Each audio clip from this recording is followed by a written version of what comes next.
Hi everyone, welcome back to my channel. तो चलिए दोस्तों, अनुपमा का आज का एपिसोड का सारी अपडेट्स आप लोगों को देते हैं। आज के एपिसोड में हम देखते हैं कि देविका अनुज से कहती है, आदिक ने जो बोला बिल्कुल सही कहा। सच्चा प्यार और सच्चा प्यार करने वाला बहुत कम मिलते हैं। तुम दोनों तो इडियट हो जो ये प्यार खो रहे हो। किस्मत बार बार तुम दोनों को एक दूसरे के साथ मिलाने में लगी हुई है। इसका मतलब जरूर ये है कि भगवान का कोई ना कोई तो इशारा होगा। इस इशारे को समझो अनुज। आई एग्री विद अधिक।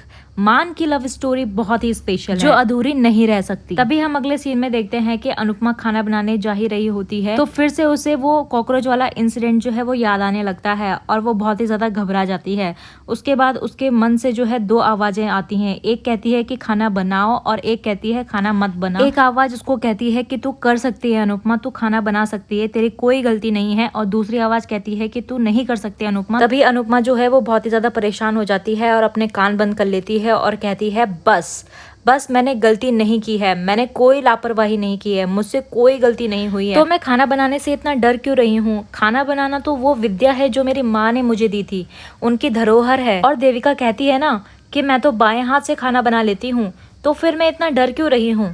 मुझे डरना नहीं चाहिए। तभी वो कहती है, माँ अन्नपूर्णा आशीर्वाद दीजिए, आज तक आपकी उंगली थाम के मैं रसोई में आई हूँ, आज मेरा हाथ थामे रहिएगा। और तभी कहती है कि आज मैं ऐसा खाना बनाऊंगी कि आज शादी वाले घर में शादी और शादी का खाना लोगों को हमेशा याद रहेगा। तभी हमें अगले सीन में बा और बाबूजी को दिखाया जाता है और बा बापूजी से कहती है कि अच्छा लगा वनराज ने हमारी तरफ से बात की, पर मैं नहीं चाहती वो बच्चे और हमारी वजह से पिसता रहे, इसीलिए हमने जो सोचा है वही सही है। तभी वो बा जो है बैग पैकिंग करने के लिए निकाल रही होती है तो तभी वहां पर डिम्पी आ जाती है और डिम्पी कहती है कि बा ये बैग क्यों निकाल रहे हो? तो तभी वहां पर बा जो है बहाने लगाने लगती है और कहने लगती है कि मेरी एक साड़ी नहीं मिल रही ना, इसीलिए।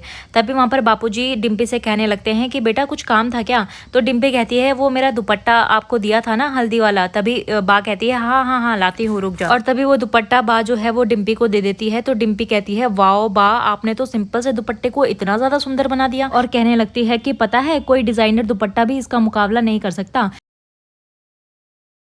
तभी बा कहने लगती है कि डिजाइनर दुपट्टे में तो कितनी अच्छी डिजाइन होती है, ये तो कुछ भी नहीं है। तभी डिम्पी कहती है कि होता होगा लेकिन उसमें बड़ों का प्यार और आशीर्वाद तो नहीं होता ना। तभी हमें अगले सीन में अनुपमा और अनुज को दिखाते हैं। अनुज कहता है कि मैं तुम्हारे लिए कुछ लाया और वो गजरा होता है और कहता है अगर तुम इसे पहनोगी तो मुझे बहुत अच्छा लगेगा, लेकिन अगर नहीं पहनना चाहती तो तुम इसे छोड़ भी सकती हो।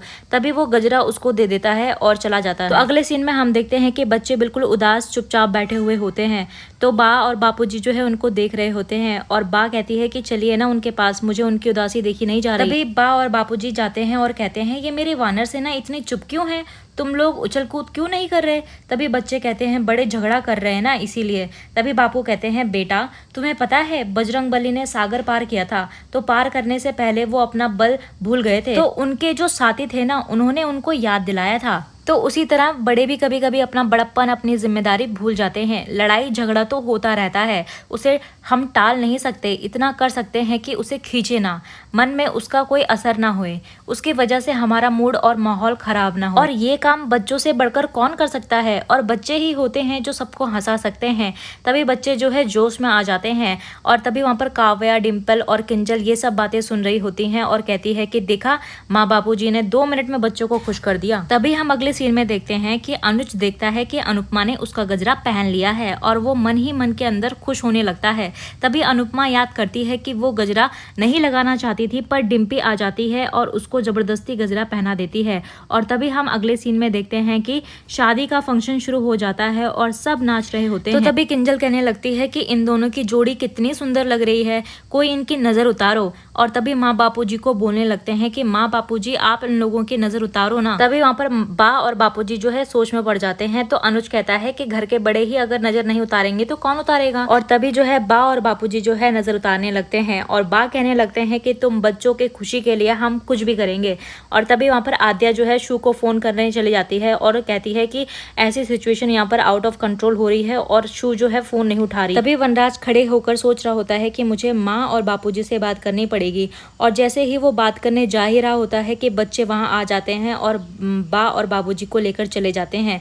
तभी वनराज सोचता है कि चलो मैं शादी के बाद ही इनसे बात करूंगा, आराम से बैठ। तभी अगले सीन में काव्या बा से कहती है कि आइए ना बा, टीटू और डिम्पी की आरती कीजिए। तो बा कहने लगती है कि तू घर की बहू है ना, तो तू ही कर। और तभी काव्या कहती है कि हाँ बा, मैं उतार लूंगी, लेकिन आरती तो हमेशा आप ही करती है ना। तो बा कहती है लेकिन हाँ, मैं हमेशा तो नहीं रहूंगी ना। और तभी सभी घर वाले जो है उनको देखने लगते हैं। तो तभी बा कहती है हाँ, मतलब कि तुझे कभी ना कभी तो करना पड़ेगा ना, हमेशा तो मैं रहूंगी नहीं ना यहाँ पर करने के लिए, तुझे भी तो सीखना चाहिए ना थोड़ा। और कहने लगती है कि करोगे नहीं तो सीखोगे कैसे, आना चाहिए ना ये सब, मेरे बाद तो तुम्हें ही करना है ये सब, और घर में इतनी बहुएं होते हुए मैं हमेशा ये काम क्यों करूँ। तो तभी अनुपमा कहने लगती है कि घर में चाहे जितनी भी बहुएं हो, लेकिन बात तो हमारी एक ही है ना। और फिर कहने लगती है कि आप ही कीजिए ना आरती, बा प्लीज कीजिए ना। और तभी बा और बापूजी जो है मान जाते हैं और आरती करने लगते हैं। और बापूजी जो है डिम्पी और टीटू को जो है मिठाई खिलाते हैं। तो तभी सारे के सारे बच्चे वहाँ आ जाते हैं और कहते हैं हमें भी खिलाइए ना, हमें भी खिलाइए ना। और तभी बापूजी जो है सोचने लगते हैं और बा की तरफ दिखने लगते हैं।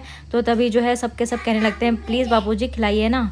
तो तभी वहाँ पर वनराज आता है और बापूजी का हाथ पकड़ के मिठाई खिलाने लगता है बच्चों को। तो दोस्तों आज का ये एपिसोड यहीं पर एंड होता है। तो हमें कमेंट्स में ज़रूर बताना कि आध्या आप लोगों को कैसे लगती है, और वीडियो को लाइक से सब्सक्राइब